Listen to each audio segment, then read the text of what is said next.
Master, anong ibig sabihin ng 7 pounds to 18 pounds? Yung casting weight katulad 20 grams to 60 grams, ano ba ibig sabihin? So ayun, isa na namang katanungan ng ating ka-angler na si Amy Vlogs. Mega shoutout sa iyo, Amy Vlog. At yun na nga, yung katanungan niya is nagde-direct doon sa specs or specification ng rod. Ayun ang mga ka-angler, napaka-importante na malaman niyo yung specification ng rod na binibili ninyo kasi doon nakabase kung ano yung mga ipaparis ninyo. Gaya ng size ng reel, yung line, which is yung main line, at saka yung bigat ng lure na akma doon sa rod. Ayan, para mas maintindihan natin, check natin yung mga specifications ng rod na andito. So, meron tayo dito ng mga pang shore casting na rods. Meron tayong spinning rod. Meron tayong bait casting rod. And meron din tayong mga jigging rod. So, spinning rod, yung ganyan po yung itsura. Wala siyang trigger. Yung casting rod, ayan po, meron siyang trigger. Ayan po. So, ayan po yung difference ng spinning rod at saka casting rod. So, importante po na alam nyo kung spinning rod or casting rod yung rod na binibili ninyo kasi spinning, ang ipaparis po dyan is spinning reel. Pag casting rod, ang pinaparis po dyan is yung bait caster o kaya overhead reels or casting reels. Kung sa jigging kasi, tawag nila overhead.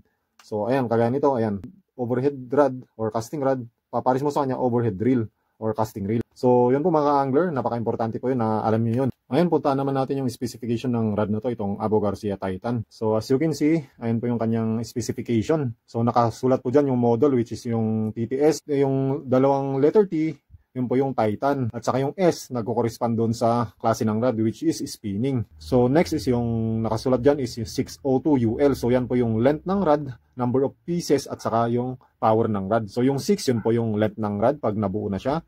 At yung 2 dyan, yun po yung number of pieces ng rod. So, nakakalas po kasi itong rod na to. So, nagiging dalawa siya. At saka yung UL, yun po yung power ng rod, which is ultralight. Sa powers kasi ng rod, meron tayong tinatawag na ultralight, light, medium, medium heavy, heavy, extra heavy, at saka double X heavy, and so on. Ayun, dito naman sa baba niya, ayun, nakasulat pa rin yung length ng rod, which is yung 6 feet. And ayun, naka-specify na rin na lure. So, ibig sabihin po niyan, yan po yung bigat ng lure na pwede mong i-cast dito sa rod na to, which is in ounce yung nakalagay na 132 to 1/4 ounce. So pag i-convert nyo sa grams to, nasa 2 to 7 grams yung kaya niyang bigat ng lure na i-cast dito. And next, nakalagay na rin po dyan yung line rating. So yan po yung rating ng line na pwede mong ilagay doon sa reel mo na ipaparis mo dito, which is nakalagay nga dyan 2 to 8 pounds. So ultralight po kasi itong rod na to. So yan mga ka-angler. So in comparison, i-ano naman natin dito sa isa na to para mas maintindihan natin.